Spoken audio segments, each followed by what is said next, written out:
এই সরকার এই টাকা পাবে কোথায়? ওই IMF-এর লোন চাচ্ছে। IMF প্রথম কথা হলো ভর্তুকি দেওয়া যাবে না, কিন্তু চুরির কথা বলে না।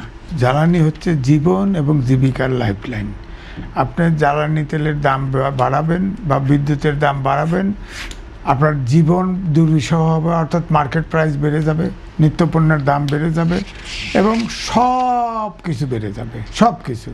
তো সুতরাং যদিও সরকার বলেছে যে আগে পাবলিক হিয়ারিং হবে, প্রিন্স ভাই তো যায় ওইসব হিয়ারিংয়ে, যদি এটা দেখাবে, ধরেন আমি বলি কুইক রেন্টালে, এটা শেখ হাসিনার সময় আইন করছে, এটা বন্ধ থাকলেও পয়সা পাবে, চালু থাকলেও পয়সা পাবে। হ্যাঁ, এই কুইক রেন্টাল বন্ধ করে দিক আইন করে, সংসদ আছে তো।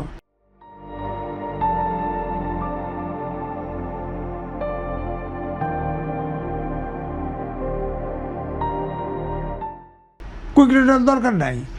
আপনি দেখেন জ্বালানি তেলের কারণে, জ্বালানি তেলের অভাবে গ্যাস কারখানা, সার কারখানা বন্ধ হয়ে গেছে 4টা।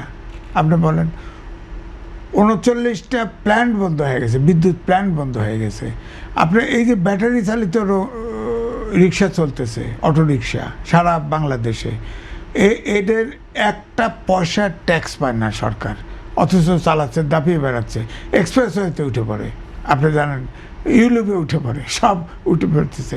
অথচ এটা কিন্তু সবটা লাইনম্যানের সাথে এখনও যোগসাজশ করে বিনা পয়সায় এগুলো চার্জ দিচ্ছে, দৈনিক রাতে চার্জ দিচ্ছে। এবং এটা কিন্তু সাধারণ মানুষই, হ্যাঁ, তো সুতরাং না চলে সাধারণ মানুষকে, সাধারণ মানুষ চললে কী হবে? আপনার দেখেন, আপনার এই যে সিলেট হাওড় অঞ্চল ধান কাটার মানুষ পাইছে, সব ঢাকা শহরে, শিশুর থেকে বৃদ্ধ পর্যন্ত ঢাকা শহরে এসে পড়ে, কাঁচা টাকা উঠলেই পয়সা, আর শক্তি লাগে না। হ্যাঁ, সুতরাং সব ঢাকা শহরে আসতেছে। মেইন রাস্তায় অন্তত বন্ধ করা উচিত। তো বিশ্বায়নের যুগে আমি বুঝি শহরটা এক শুধু বাংলাদেশের না, এখানে বিদেশিরাও চলে। আপনার ওখানে যে ব্যাটারিতে যে কি একটা গ্যাস নিঃসরণ ঘটে, এটা তো বায়ু দূষণ হচ্ছে সাংঘাতিকভাবে। সুতরাং এটা আমার কথা হলো অন্তত পক্ষে মেইন রাস্তার থেকে তো অফ করে দেওয়া উচিত। সারা বাংলাদেশে চলতেছে, সারা বাংলাদেশের হাইওয়েগুলোতে বন্ধ করে দিক। আপনার এটা উল্টায় পড়ে, চুলটায় পড়ে, এখানে নিজস্ব কারখানায় তৈরি হয়। এটা আমার কথা হলো এগুলো সবগুলোকে অন্তত ট্যাক্সের আওতায় আনা উচিত এবং মেইন রাস্তায় না যাওয়া উচিত। আমরা একবার শেষ পর্যায়ে শেষ প্রশ্নের দিকে আসবো। রহিম হোসেন প্রিন্স, আপনার কাছে যেতে চাই, যুক্তরাষ্ট্র ইরানের মধ্যে চলমান যুদ্ধ বন্ধে একটি আমি একটা মিনিট করে নেই, শোনেন। বিষয়টা হলো ইউনূস সরকার 24 লাখ কোটি টাকা বিদেশি ঋণ রেখে গেছে। এখন সামনে বাজেট হবে, এই বাজেটে আপনার কমপক্ষে 8 থেকে 9 লাখ কোটি টাকার বাজেট করবে। আবার এই 24 লাখ কোটি টাকাও লোন শোধ করতে হবে।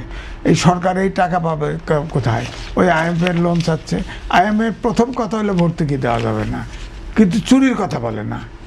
চুরিতে এই যে ধরেন, এই যে বললাম না ব্যাটারি চালিত কথাও কেন বললাম, যে আপনি কুইক রেন্টাল আর ব্যাটারি চালিত রিক্সা যদি এখান থেকে ট্যাক্সের মধ্যে নিয়ে আসেন, হ্যাঁ, অর্থাৎ এই যে ভুয়াভাবে চার্জ দেয়, যে এটার জন্য কোনো ইয়ে পায় না, সরকার ট্যাক্স পায় না, এই 2 খাতে করলেই তো বিদ্যুৎ 17% বাড়াতে হয় না।